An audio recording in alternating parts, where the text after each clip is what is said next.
शरीफ और मरियम नवाज और captain retired Safdar यहाँ से पंजाब हाउस रवाना हुए। अब इस केस की समाअत 9 जनवरी तक मुलतवी कर दी गई है। अब 9 जनवरी को इस केस की समाअत एहतसाब अदालत में दोबारा होगी। मियां मोहम्मद नवाज शरीफ, कैप्टन रिटायर्ड सफदर और मरियम नवाज दोबारा 9 जनवरी को अदालत पेश होंगे। जी अच्छा समीर हुसैन, ये भी बताइएगा, साबिक वज़ीर आज़म मियां मोहम्मद नवाज शरीफ वहाँ पर एहतसाब अदालत के कमरा अदालत से बाहर आए और मीडिया से गुफ्तगू भी की, तो क्या उनका इस एहतसाब अदालत में अपनी पेशी के हवाले से क्या रद्द-ए-अमल था और वो कितने पुरुमीद दिखाई दे रहे हैं?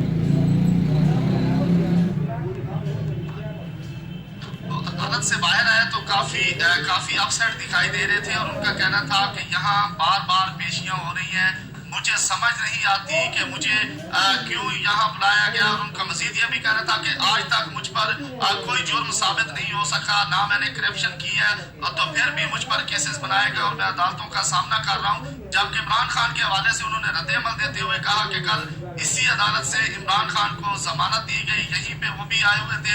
इस्लाह दहशतगर्दी की अदालत ने इसी